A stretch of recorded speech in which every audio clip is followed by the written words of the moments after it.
My girlfriend said she didn't think I'd mind if her male best friend came along on the trip too. I told her, "You're right."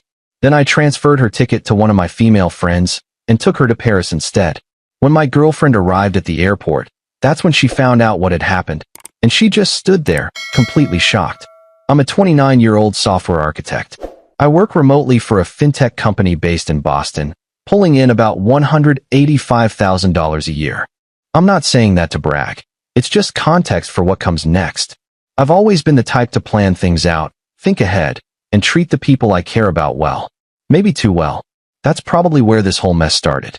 Her name was Brittany. We'd been together for 2.5 years. Met her at a rooftop bar in Chicago during a work conference.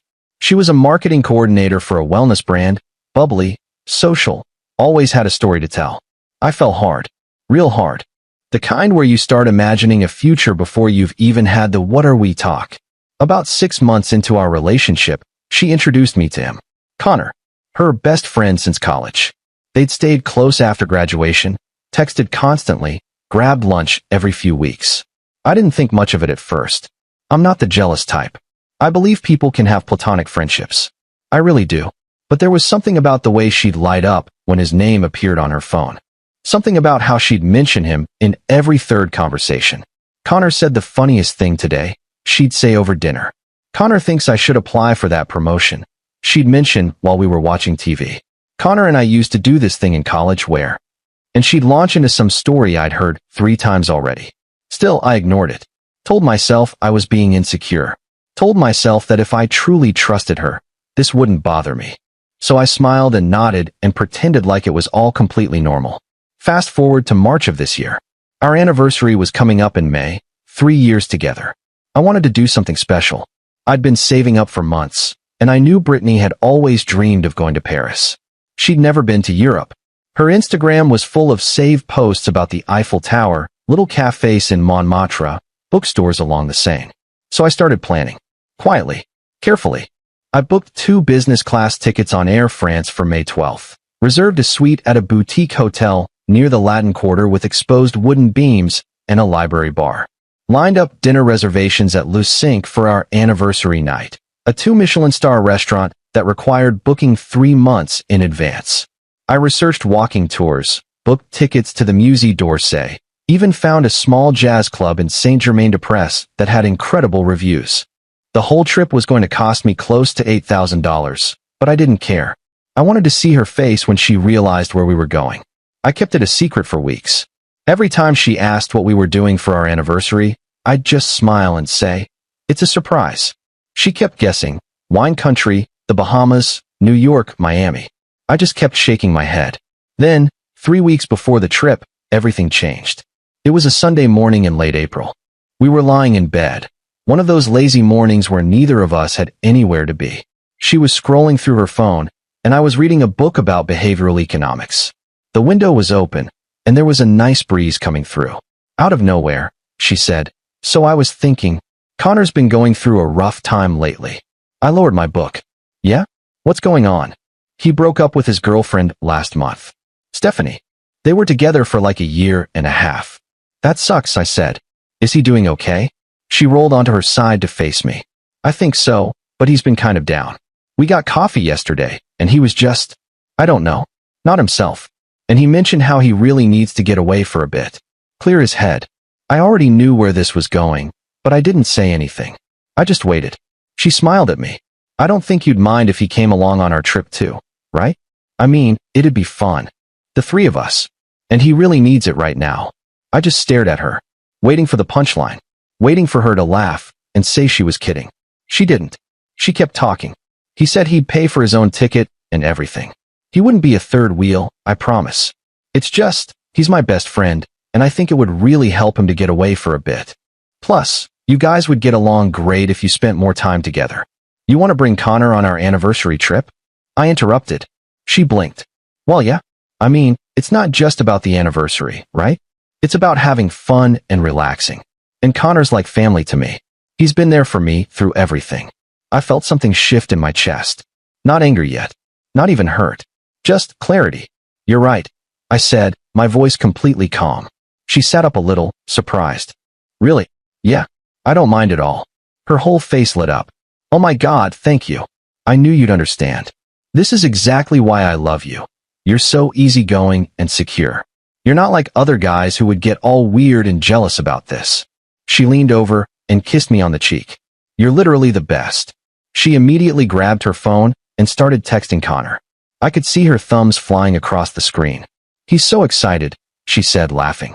He says thank you for being so cool about this.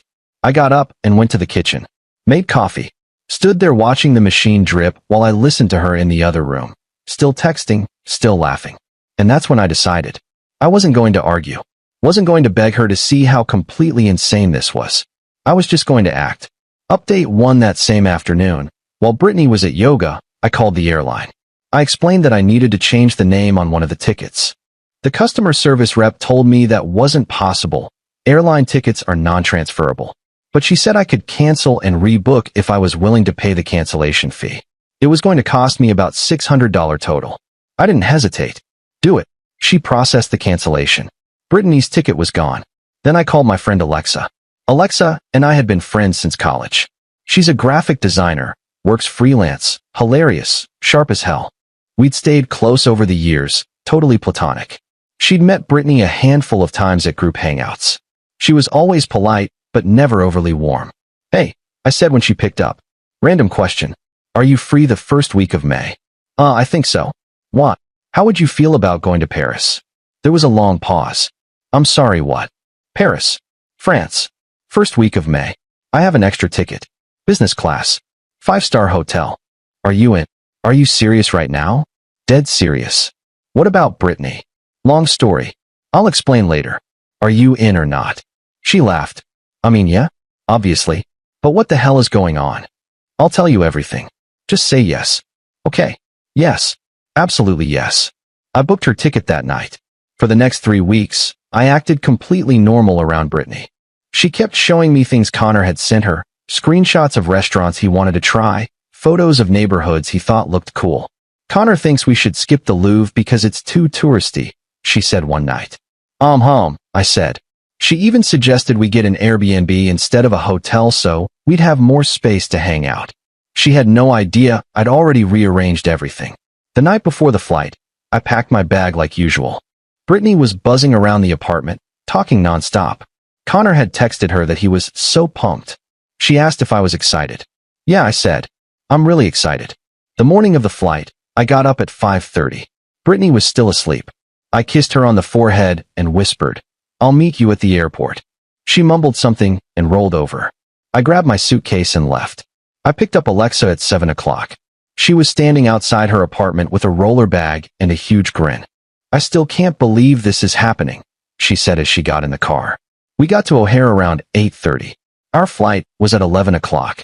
We checked in, grabbed coffee, and found a quiet spot near our gate. That's when I told her everything. Alexa's jaw dropped.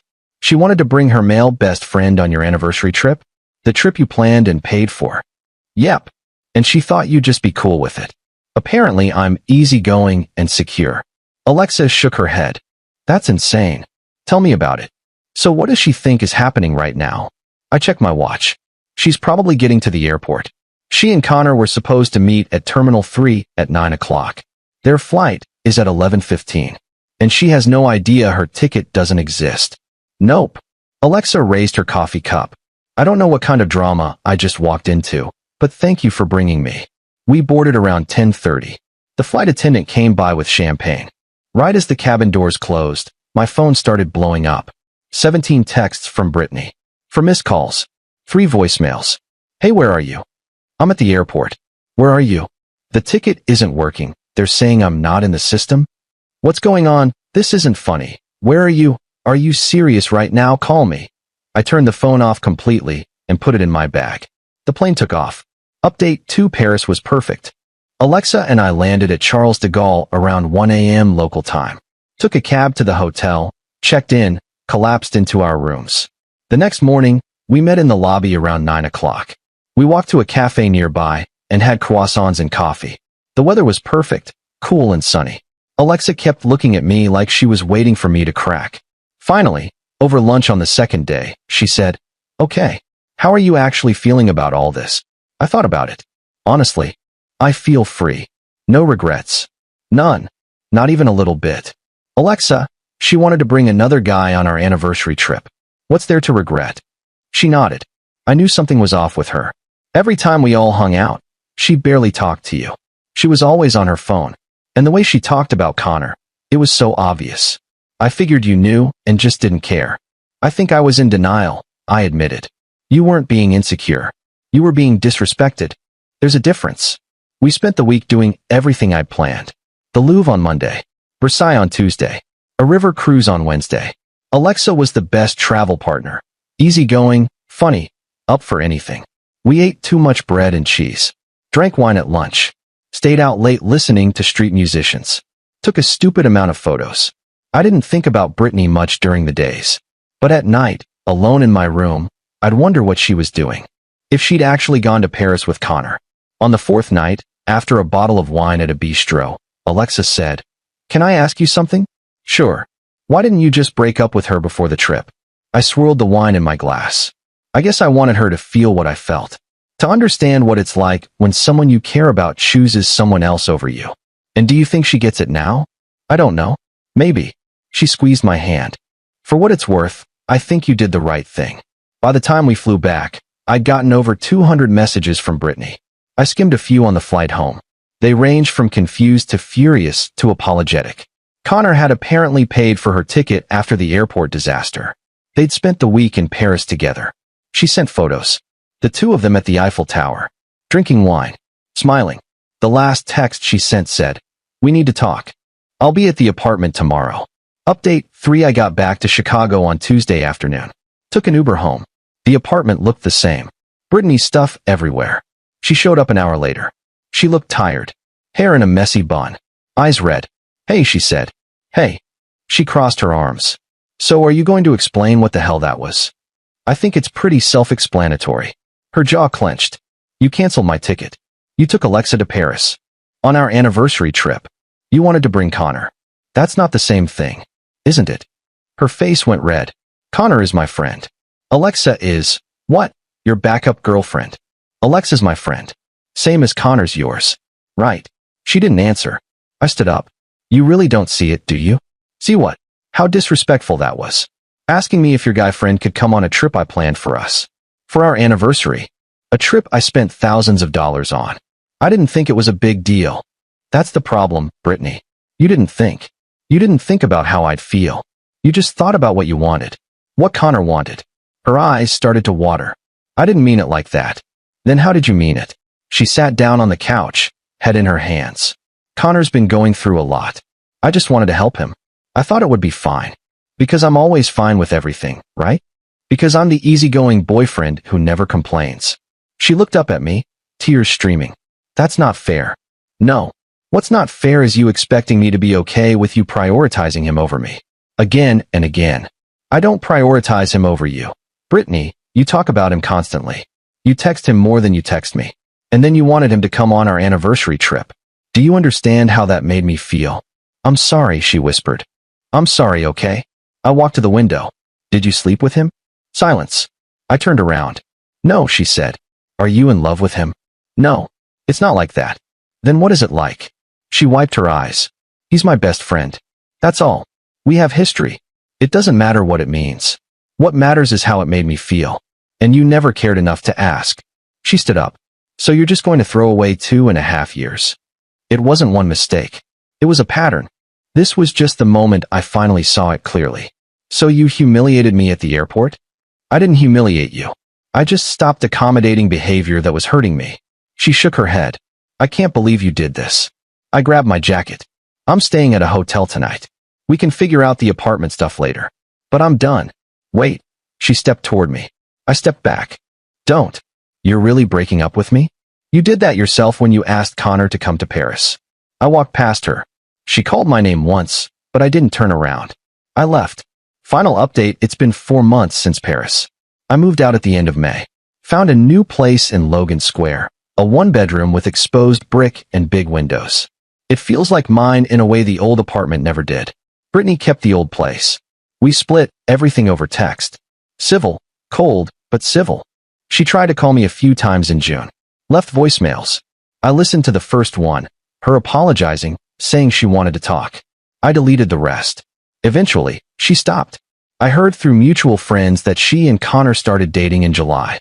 Someone saw them at a rooftop bar, holding hands. I wasn't surprised. Alexa and I are still close. We've gotten together for dinner a few times. She's seeing someone now, a guy she met at a conference. He seems good for her. She seems really happy. As for me, I'm doing okay. Better than okay. I've been traveling more. Austin in August, Portland in September.